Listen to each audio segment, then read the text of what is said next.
मिर्ज़ा गालिब के शेर की दो लाइनें आज के दौर को देखते हुए बड़ी सटीक होती हैं। रगों में दौड़ते फिरने के हम नहीं कायल, अगर आंखों से ही न छलका तो लहू क्या है। गोरखपुर के सूरजकुंड के आवास विकास कॉलोनी की ये तस्वीरें बता रही हैं कि मानवता इस समय सिसक रही है। इंसानियत लगभग दम तोड़ने वाली है।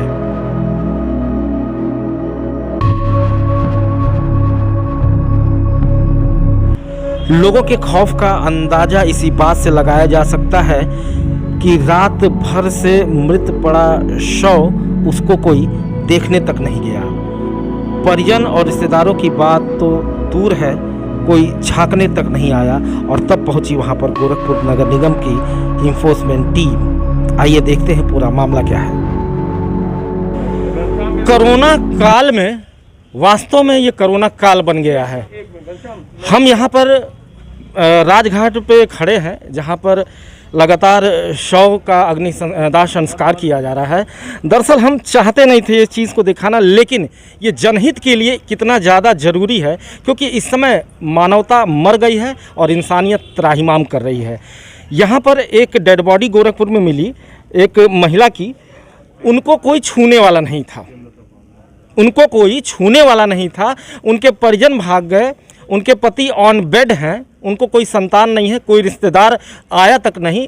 तब जाके पता चला नगर निगम के इन्फोर्समेंट टीम के चीफ को, कर्नल सीपी सिंह को, और तब उन्होंने अपनी टीम को लगाया और स्वयं भी वहाँ पे गए और मेयर साहब से भी कंसल्ट किया उन्होंने, और अपर नगर आयुक्त से, और ख़ास तौर पे नगर आयुक्त गोरखपुर साहब से ये बातें कही, क्योंकि नगर निगम पूरी तरह से यहाँ पर व्यवस्था कर रहा है चिताओं को अपने तरफ से निःशुल्क जलाने की, पीपीई किट देने की, ये सारी चीज़ें हम जानेंगे कर्नल साहब से कि क्या क्या चीज़। ये बताइए कि वहाँ का क्या दृश्य था।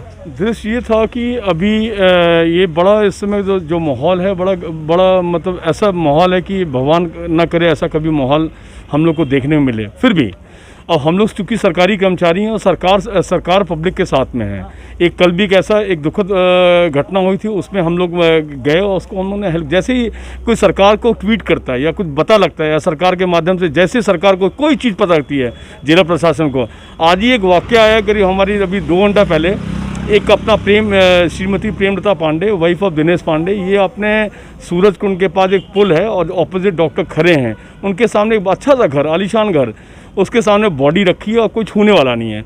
ये सूचना हमारे माननीय जो हमारे यहाँ के मेयर साहब हैं, सीताराम साहब जसवाल साहब, उनको किसी ने दी। उन्होंने फिर सूचना हमारे नगर आयुक्त साहब को दी, जो अविनाश सिंह साहब हैं।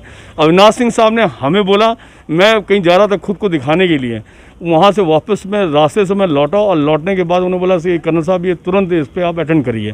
तो हमारी टीम, हमारे जो ईटीएफ के जवान हैं, हमारे घनश्याम नायक करके मेरे साथ है, मैं और मेरा ड्राइवर घनश्याम, हम लोग सीधे सब काम छोड़ के सीधे पहुँचे वहाँ पे अपना जहाँ पे उनका निवास था। जाकर देखा सिर्फ 2 आदमी वहाँ पे खड़े थे। एक आपका क्या नाम भैया? तिवारी जी, उनका पति जी, वो भी अस्वस्थ हैं, और अगल बगल का कोई रिश्तेदार कोई छूने के लिए तैयार नहीं है, कोई देखने के लिए तैयार नहीं है। और इस मौके पे तुरंत जैसे ही नगर प्रशासन को, नगर निगम को पता लगा और हमने जैसे आदेश मिला, हम अपने आदेश का हमने तुरंत गए वहाँ पे।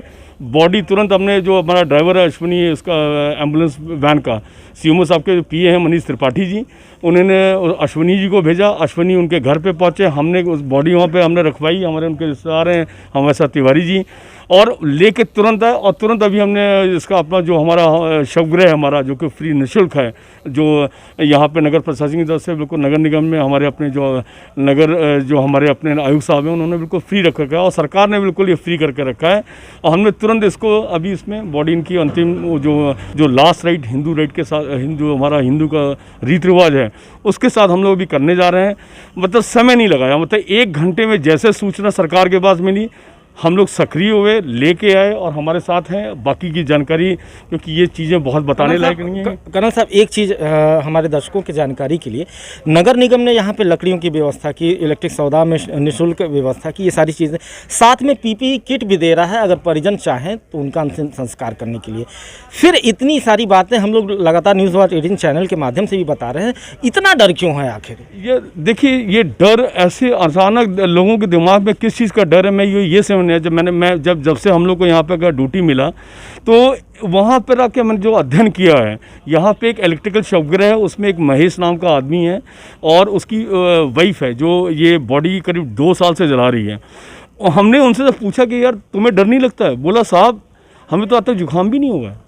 जब जो आदमी इतनी मतलब शिरकत से बेचारा एक मतलब इतना नेक काम, तो बोलता साहब नेक काम में कोई डर होता ही नहीं है। तो आज के समय में हमको सबको आगे आना चाहिए। बिल्कुल बिल्कुल, किसी के काम ये उनके रिश्तेदार हैं।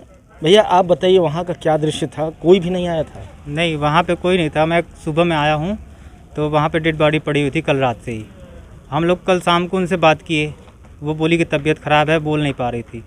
फिर 8 बजे के बाद से उनको फ़ोन किए हम लोग, कितनी बार फ़ोन किए, फ़ोन नहीं रिसीव हो रहा था। फिर सुबह में हम आए देखने, हम क्या चले देखें उनकी ज़्यादा तबीयत ख़राब हो गई हो, दवा दिलवा दें। आए देखें यहाँ पे डेड बॉडी पड़ी हुई थी। तब से हम फिर सबको फ़ोन ऑन करने लगे। फिर सब जहाँ भी जितना भी हो सका हेल्पलाइन नंबर लिए, सब पे फ़ोन किए। फिर एक अधिकारी साहब आए नगर निगम के, वो फिर एम्बुलेंस की व्यवस्था करवा के फिर यहाँ पे ले आए हम। तो दर्शकों, ये सारी चीज़ें हैं, स्क्रीन पे नंबर भी चल रहे हैं। मैं दावा करता हूं कि अगर इस नंबर से आपको कम से कम इस विषय में अगर कहीं कोई बॉडी रखी हो, आपको केवल सूचना मिल जाए। ये कोई ज़रूरी नहीं है कि आपका कोई परिजन हो, ये भी कोई ज़रूरी नहीं है कि आपका कोई रिश्तेदार हो, मोहल्ले का हो सकता है या कोई जानकारी का आदमी हो सकता है। अगर आपको इस तरह की कोई जानकारी हो तो इस नंबरों पे आप फ़ोन करिए। और बहुत संवेदनशील हो गया है नगर निगम, मैंने पहले भी इस खबर को दिखाया था। और सबसे बड़ी बात है, डरने की ज़रूरत नहीं है। वो जाएंगे, बॉडी ले आएंगे और यहाँ पर पूरा का पूरा दाह संस्कार का कार्यक्रम उनका हिंदू रीति रिवाज के हिसाब से करेंगे। तो डरिए मत, मनोबल को बहुत ज़्यादा हाई रखिए, इमोशनली स्ट्रांग रहिए। और सबसे बड़ी बात है, मानवता को तो इस कोरोना काल में मरने मत दीजिए। न्यूज़ वॉच 18 के लिए सुनय पांडे।